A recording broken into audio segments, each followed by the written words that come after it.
मेरा नाम तैमूर है और मैं वो बच्चा हूं जिसे माँ ने बीच दिया था। मैंने वो लम्हा कभी नहीं भूले जब छोटे से कमरे में मेरी माँ किसी अजनबी से बात कर रही थी और फिर मुझे उसके साथ भेज दिया गया था। न सलाम, न दुआ, बस एक सर्द सा जमला। तैमूर, इस इंकल के साथ चले जाओ।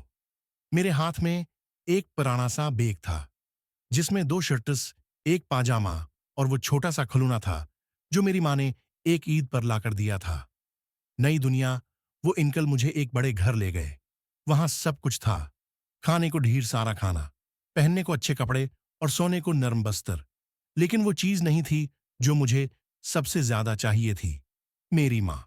जब मैंने पूछा कि आम्मी कब आएंगी, तो जवाब मिला, वो हमारे घर आएंगी। तुम्हें छोड़ गई हैं, तुम अब हमारे बेटे हो। मेरा दिल वहीं टूट गया। एक माँ अपना बच्चा किसी अजनबी को दे दे, सिर्फ चंद नोटों के बदले। बरसों का सवाल, सालों बाद मैं जवान हो चुका था, एक कामयाब इंसान।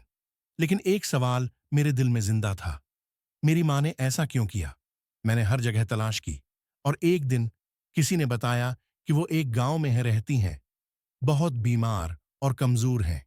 मैं फौरन निकला। माँ का चेहरा। मैं उस कुचे से घर में दाखिल हुआ। वो एक पुरानी चारपाई पर लेटी थीं, सांसें धीमी और कमजोर। जब मैं दाखिल हुआ तो वो अपनी आंखें खोलकर मुझे देखने लगीं। सामने आया, वो चौंक गईं, आंखें नम हो गईं और लरजती आवाज में बोलें, तैमूर। मैं खामोश खड़ा रहा। सीने में नफरत भी थी और तड़प भी। मैं चीख पड़ा, आपने मुझे बीच दिया था।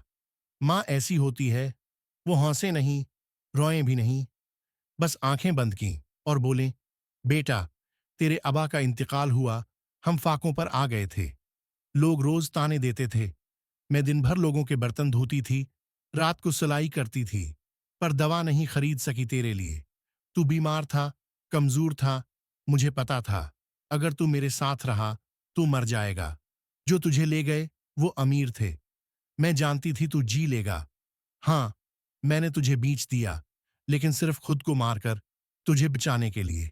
मेरे हाथ लर्जने लगे, मेरे आंसू मेरे गालों से टपकने लगे। मैं उनके कदमों में गिर पड़ा। माँ, मुझे माफ कर दो, मैं आपको समझे बगैर जीता रहा। माँ ने मेरा चेहरा छुआ और मुस्कुराकर सिर्फ इतना कहा, अब आ गया है ना, बस यही काफी है। और इसी लम्हे उनकी सांस टूट गई। जिस माँ को मैंने सालों तक जालिम समझा, वो मेरे लिए सब कुछ कुर्बान कर चुकी थी। माँ, वाकई माँ सिर्फ पैदा नहीं करती, वो खुद को खत्म करके हमें जिंदा रखती है।